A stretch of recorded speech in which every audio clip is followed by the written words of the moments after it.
Act 1, Scene 3. Enter Duke and senators, set at a table with lights and attendants.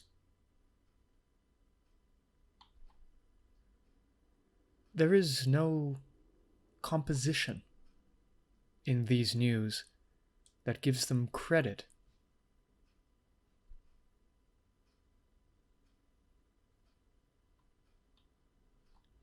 Indeed, they are disproportioned.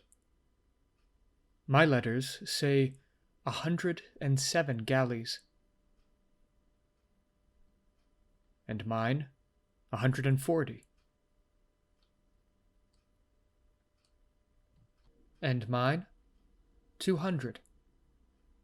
But though they jump not on a just accompt, as in these cases where the aim reports 'tis oft with difference, yet do they all confirm a Turkish fleet, and bearing up to Cyprus.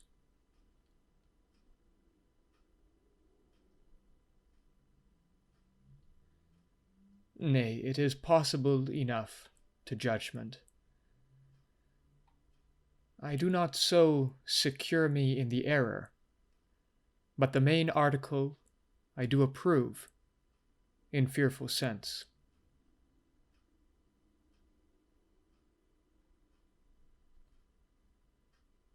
What ho!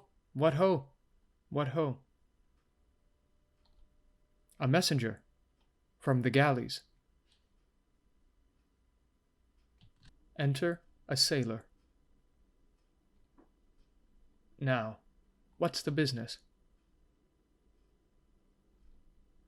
The Turkish preparation makes for Rhodes. So was I bid report here to the state by Signor Angelo.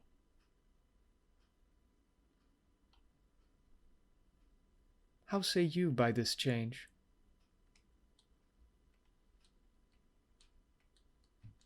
This cannot be, by no assay of reason. 'Tis a pageant to keep us in false gaze. When we consider the importancy of Cyprus to the Turk, and let ourselves again but understand that as it more concerns the Turk than Rhodes, so may he with more facile question bear it, for that it stands not in such warlike brace, but altogether lacks the abilities that Rhodes is dressed in. If we make thought of this, we must not think the Turk is so unskilful to leave that latest which concerns him first, neglecting an attempt of ease and gain, to wake and wage a danger profitless.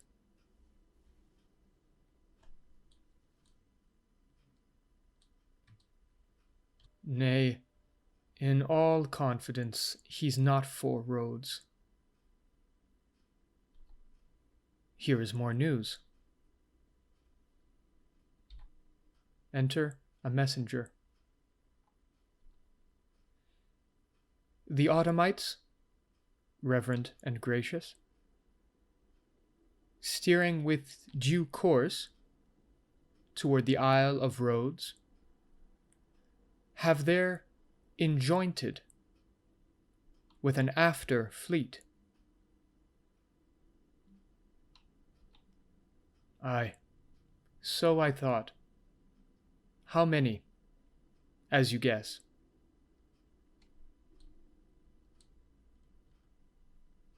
Of 30 sail, and now they do re-stem their backward course, bearing with frank appearance their purposes toward Cyprus. Signor Montano, your trusty and most valiant servitor, with his free duty recommends you thus, and prays you to believe him.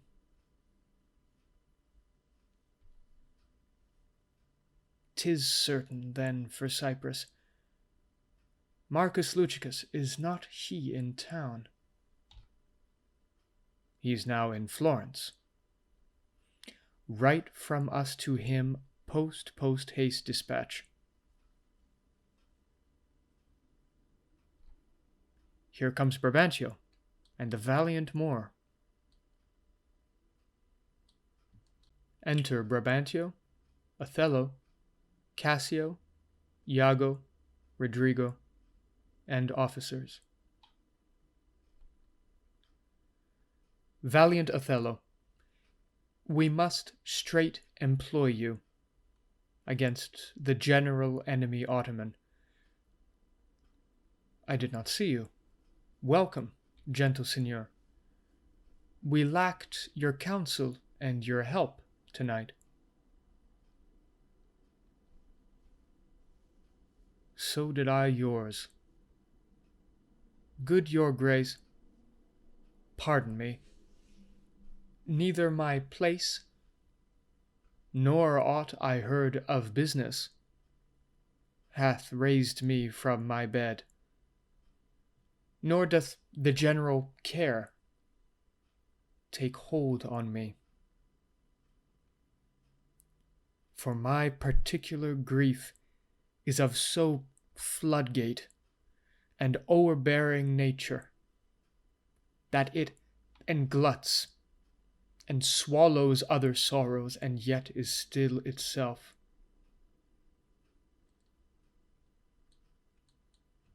Why? What's the matter? My daughter, oh, my daughter. Dead? Aye, to me. She is abused, stolen from me, and corrupted by spells and medicines bought of mountebanks. For nature so preposterously to err, being not deficient, blind, or lame of sense, sans witchcraft could not. Whoe'er he be, that in this foul proceeding hath thus beguiled your daughter of herself, and you of her, the bloody book of law you shall yourself read in the bitter letter after your own sense, yea, though our proper son stood in your action.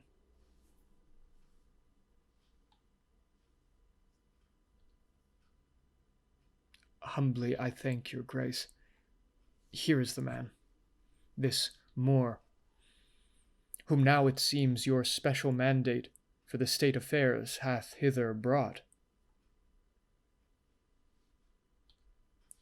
We are very sorry for it. What in your part can you say to this? Nothing, but this is so.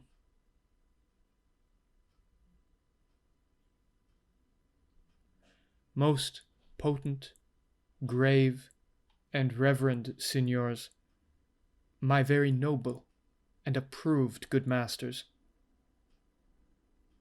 that I have ta'en away this old man's daughter, it is most true. True, I have married her. The very head and front of my offending hath this extent, no more. Rude am I in my speech, and little blessed with the soft phrase of peace.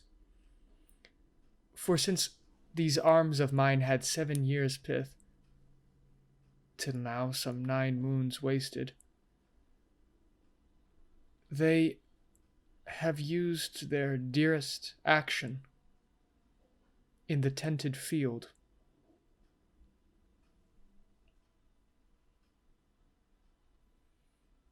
And little of this great world can I speak more than pertains to feats of broil and battle. And therefore little shall I grace my cause in speaking for myself.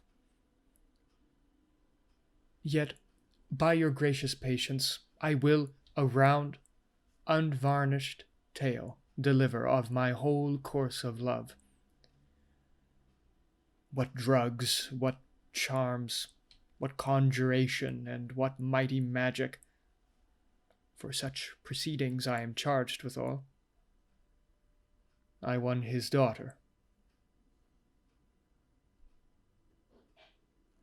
A maiden never bold, of spirit so still and quiet that her motion blushed at herself, and she, in spite of nature, of years, of country, credit, everything, to fall in love with what she feared to look on?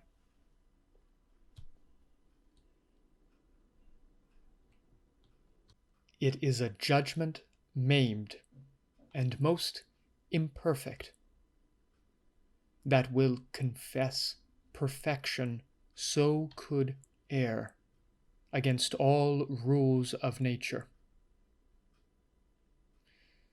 and must be driven to find out practices of cunning hell why this should be. I therefore vouch again, that with some mixtures powerful o'er the blood, or with some dram conjured to this effect, he wrought upon her.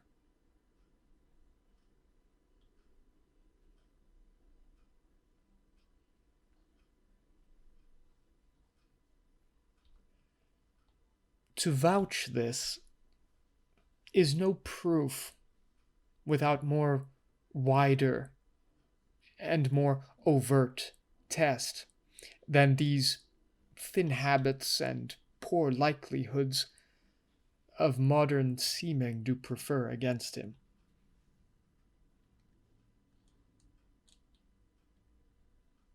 But Othello, speak. Did you, by indirect and forced courses, subdue and poison this young maid's affections? Or came it by request, and such fair question as soul to soul affordeth?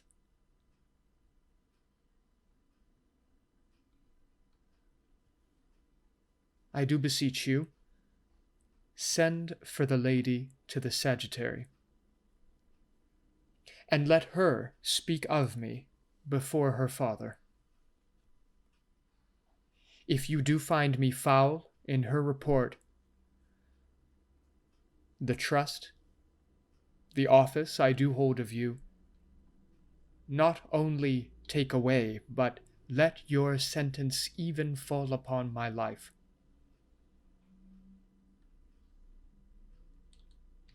Fetch Desdemona hither. Ancient, conduct them.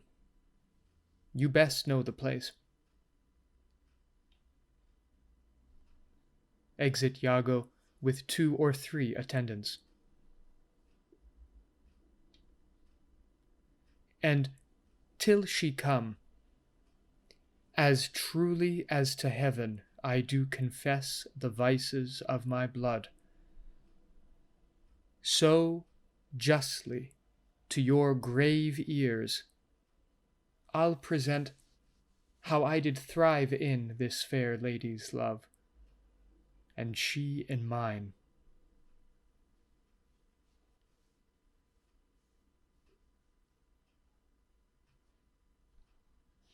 Say it, Othello.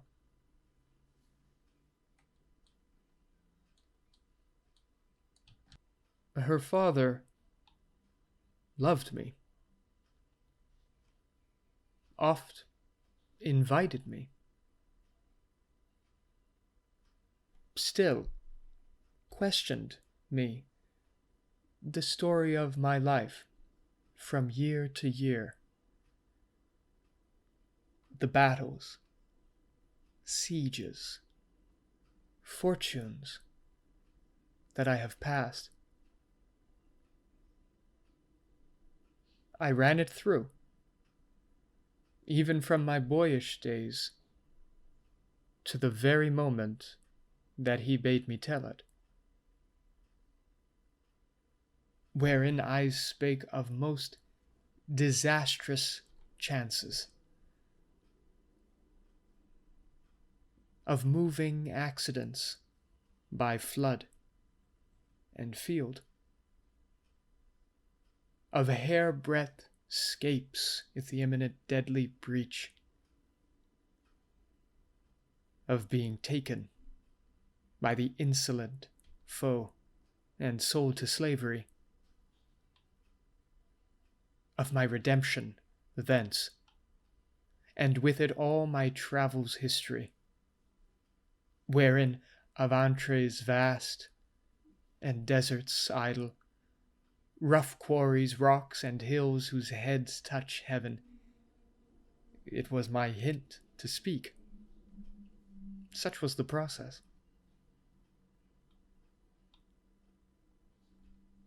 And of the cannibals that each other eat, the anthropophagi, and men whose heads do grow beneath their shoulders. This to hear would Desdemona seriously incline.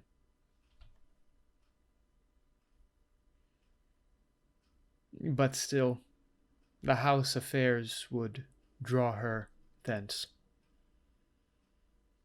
which ever as she could with haste dispatch.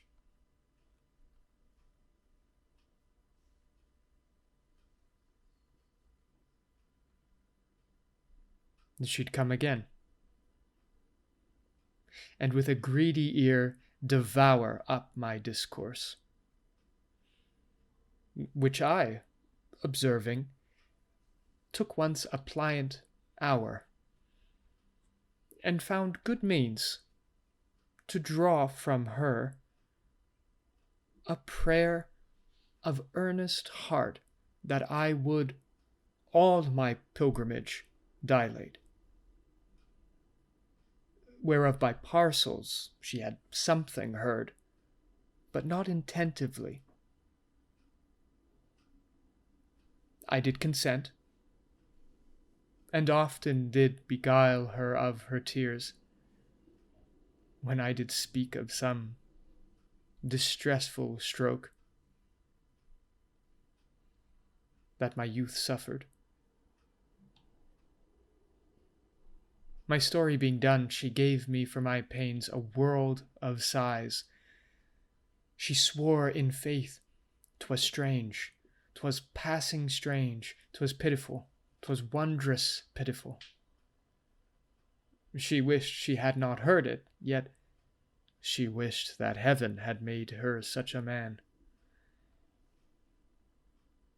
She thanked me, and bade me, if I had a friend that loved her, I should but teach him how to tell my story, and that would woo her. Upon this hint I spake.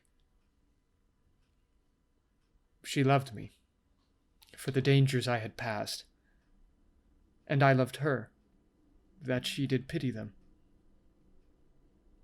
This only is the witchcraft I have used. Here comes the lady. Let her witness it.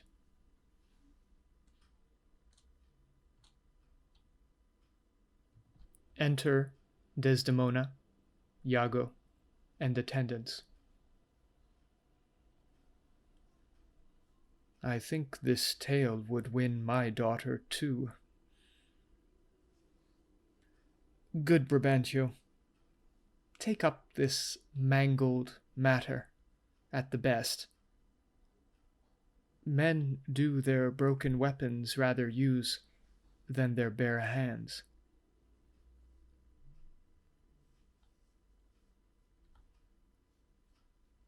I pray you, hear her speak.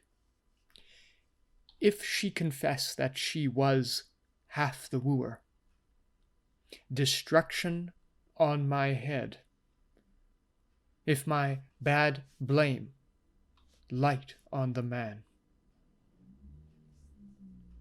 Come hither, gentle mistress.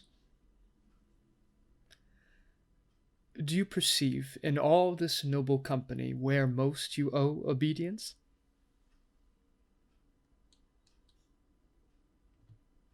My noble father, I do perceive here a divided duty. To you, I am bound for life and education. My life and education both do learn me how to respect you. You are lord of all my duty. I am hitherto your daughter. But here's my husband, and so much duty, as my mother showed to you, preferring you before her father. So much I challenge that I may profess, due to the more my lord.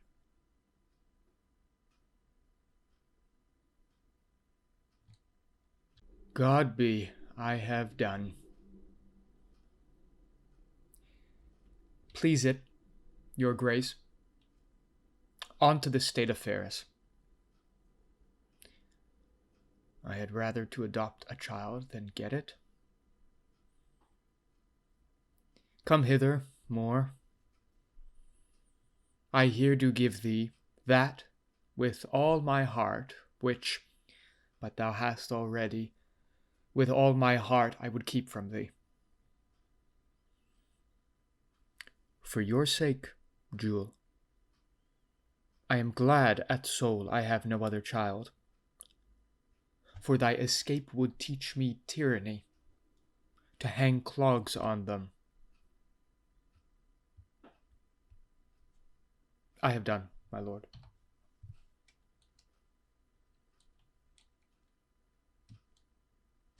Let me speak like yourself.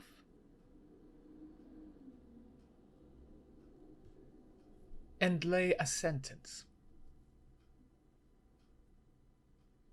which, as a grease or a step, may help these lovers into your favor.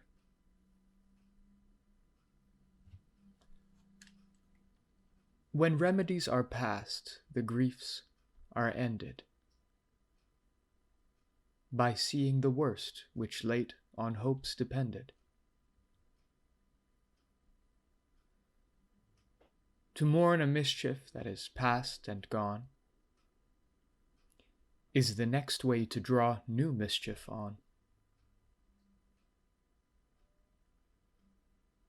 What cannot be preserved when fortune takes,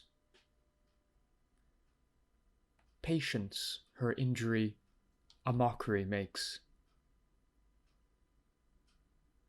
The robbed that smiles steals something from the thief. He robs himself that spends a bootless grief.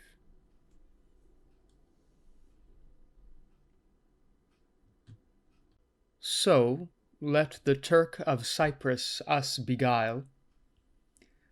We lose it not so long as we can smile. He bears the sentence well, that nothing bears. but the free comfort which from thence he hears. But he bears both the sentence and the sorrow, that to pay grief must of poor patience borrow. These sentences, to sugar or to gall, being strong on both sides, are equivocal.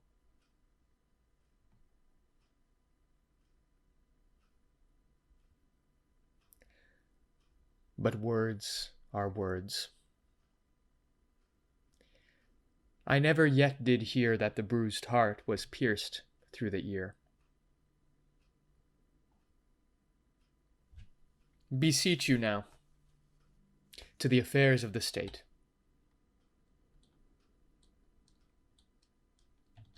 The Turk, with a most mighty preparation, makes for Cyprus. Othello, the fortitude of the place is best known to you, and though we have there a substitute of most allowed sufficiency, yet opinion, a more sovereign mistress of effects, throws a more safer voice on you.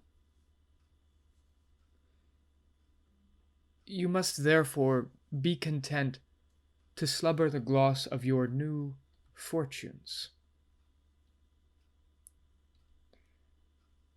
With this more stubborn and boisterous expedition.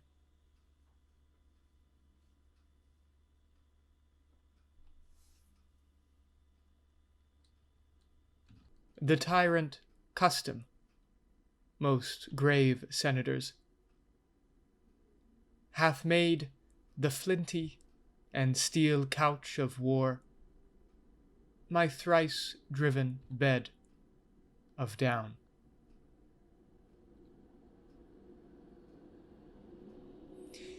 I do agonize a natural and prompt alacrity I find in hardness,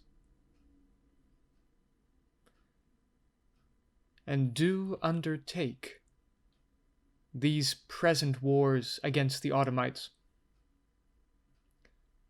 Most humbly, therefore, bending to your state,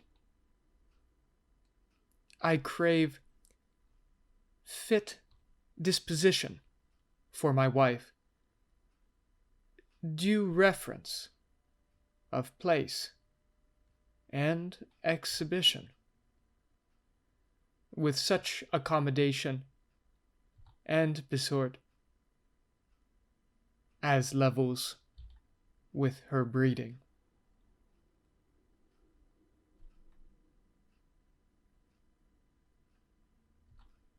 Why, at her father's. I'll not have it so. Nor I. Nor I.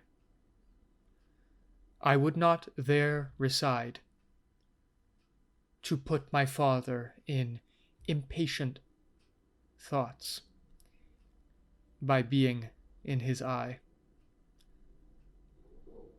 Most gracious Duke, to my unfolding lend your prosperous ear, and let me find a charter in your voice to assist my simpleness.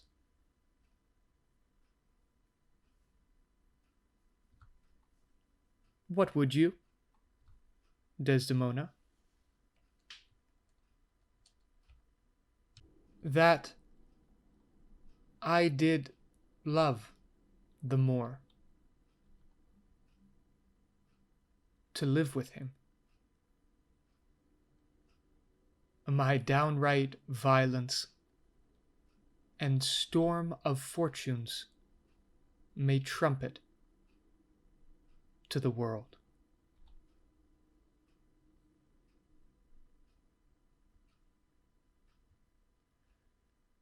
my heart's subdued, even to the very quality of my lord.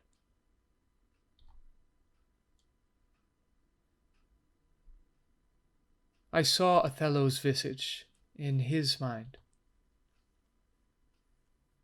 and to his honours and his valiant parts did I my soul and fortunes consecrate. So that, dear lords, if I be left behind, a moth of peace, and he go to the war, the rights for which I love him are bereft me, and I a heavy interim shall support by his dear absence.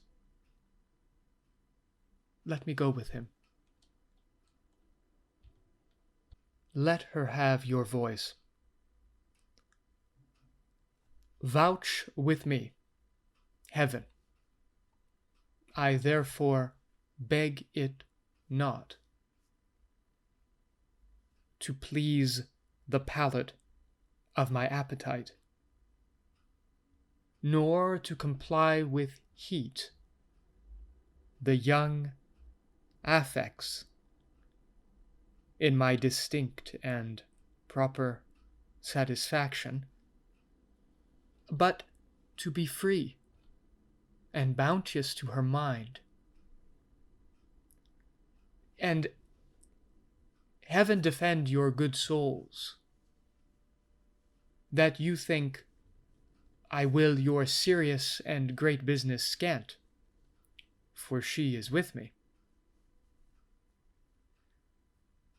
No, when light-winged toys of feathered Cupid seal with wanton dullness my speculative and officed instruments, that my disports corrupt and taint my business, let housewives make a skillet of my helm, and all indign and base adversities make head against my estimation.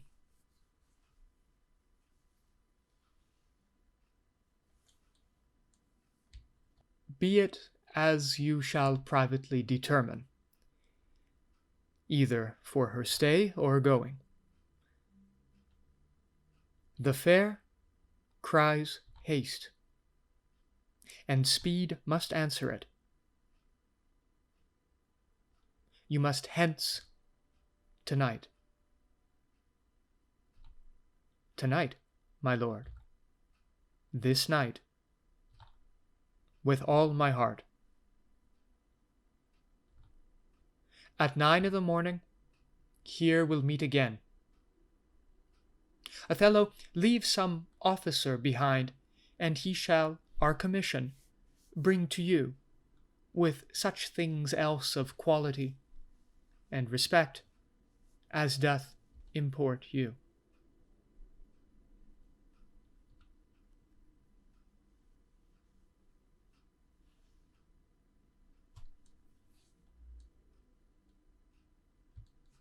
So please your grace, my ensign, a man he is of honesty and trust. To his conveyance I assign my wife, with what else needful your good grace shall think to be sent after me.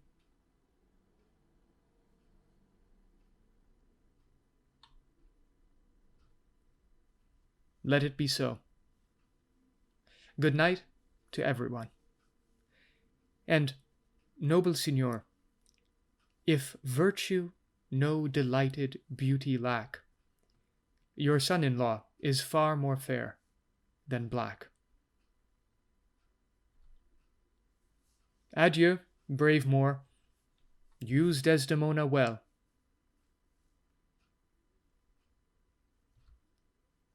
Look to her, Moor, if thou hast eyes to see. She has deceived her father, and may thee.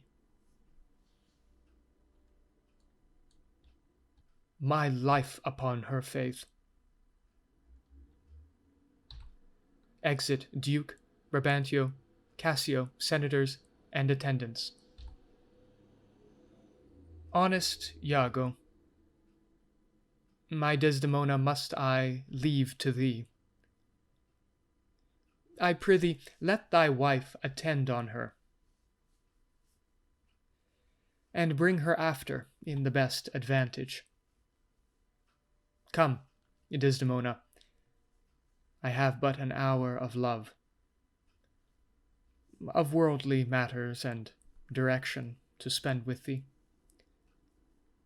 We must obey the time.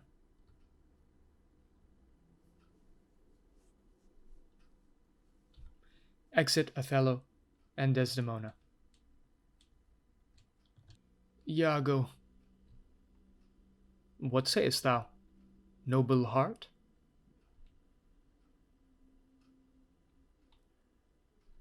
What will I do, think'st thou? Why, go to bed, and sleep. I will incontinently drown myself. If thou dost, I shall never love thee after. Why, thou silly gentleman?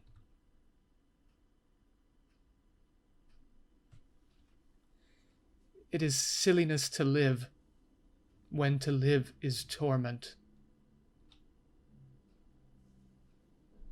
And then we have a prescription to die, when death is our physician.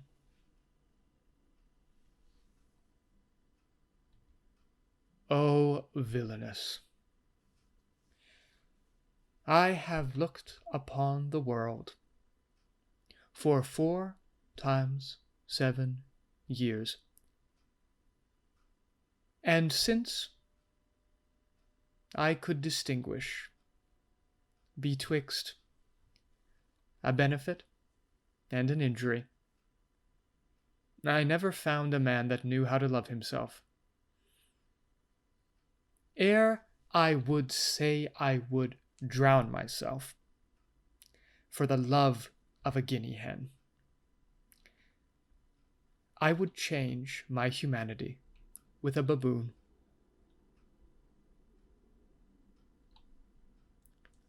What should I do? I confess it is my shame to be so fond, but it is not in my virtue to amend it.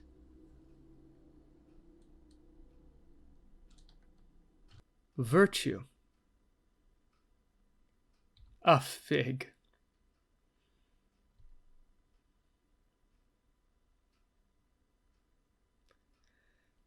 'Tis in ourselves that we are thus or thus.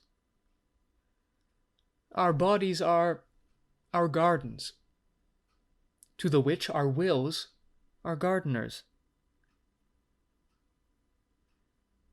So that if we will plant nettles, or sow lettuce,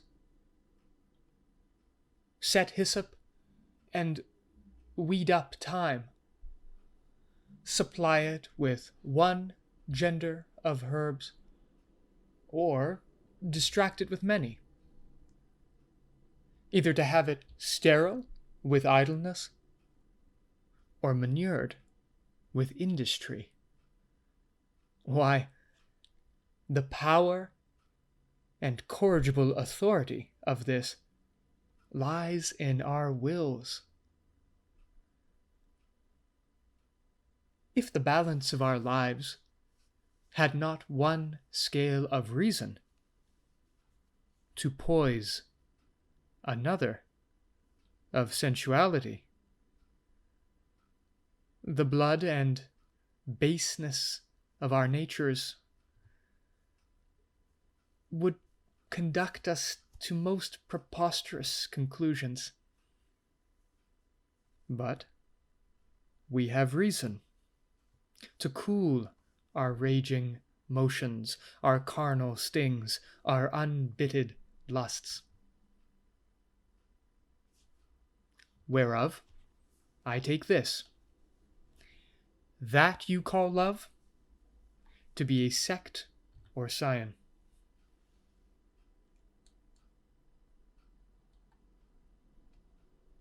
It cannot be.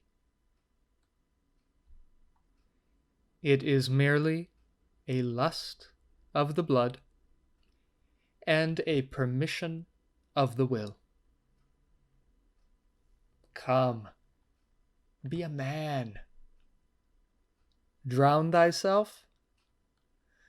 Drown cats and blind puppies. I have professed me thy friend, and I confess me knit to thy deserving, with cables of perdurable toughness. I could never better stead thee than now.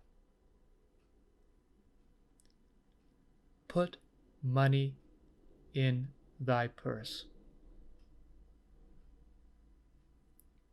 Follow thou these wars. Defeat thy favor with an usurped beard. I say, put money in thy purse. It cannot be that Desdemona should long continue her love to the Moor. Put money in thy purse. Nor he his to her.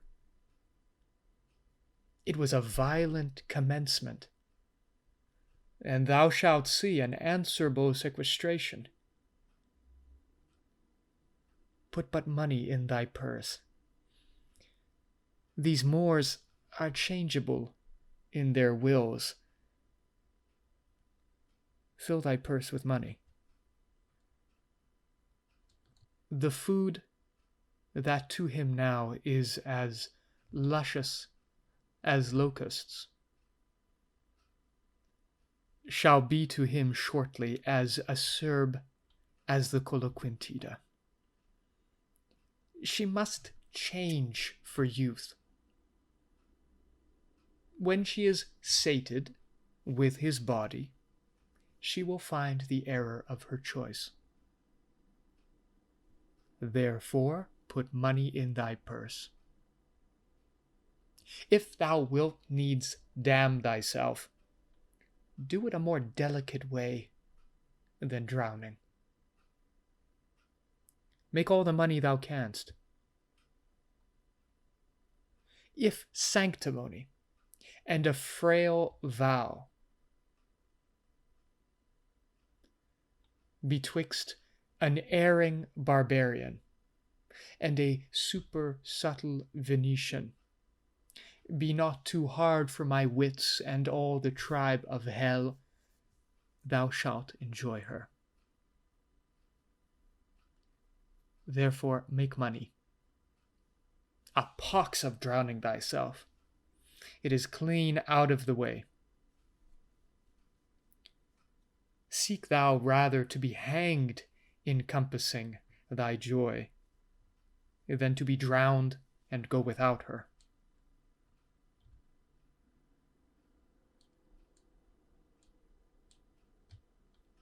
Wilt thou be fast to my hopes, if I depend on the issue? Thou art sure of me. Go, make money. I have told thee often, and I retell thee again and again, I hate the Moor. My cause is hearted. Thine hath no less reason. Let us be conjunctive in our revenge against him. If thou canst cuckold him, thou dost thyself a pleasure, me a sport. There are many events in the womb of time which will be delivered. Travers, go, provide thy money. We will have more of this tomorrow. Adieu. Where shall we meet in the morning? At my lodging. I'll be with thee betimes. Go to. Farewell. Do you hear, Rodrigo? What say you? No more of drowning. Do you hear? I am changed. Go to. Farewell. Put money enough in your purse. I'll sell all my land. Exit, Rodrigo.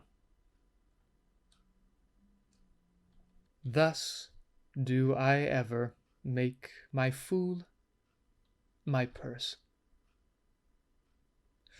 For I mine own gained knowledge should profane,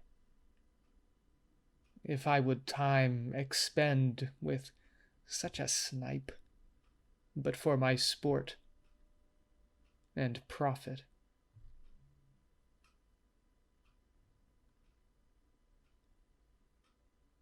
I hate the Moor, and it is thought abroad that twixt my sheets he's done my office. I know not if it be true, yet I for mere suspicion in that kind will it do as if for surety. He holds me well, the better shall my purpose work on him. Cassio's a proper man. Let me see now. To get his place, and to plume up my will in double knavery, how? Let's see. After some time, to abuse Othello's ear, that he is too familiar with his wife. He hath a person and a smooth dispose to be suspected, framed to make women false. The Moor is of a free and open nature, that thinks men honest that but seem to be so,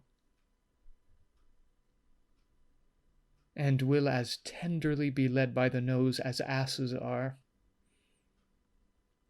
I have it. It is engendered. Hell and night must bring this monstrous birth to the world's light.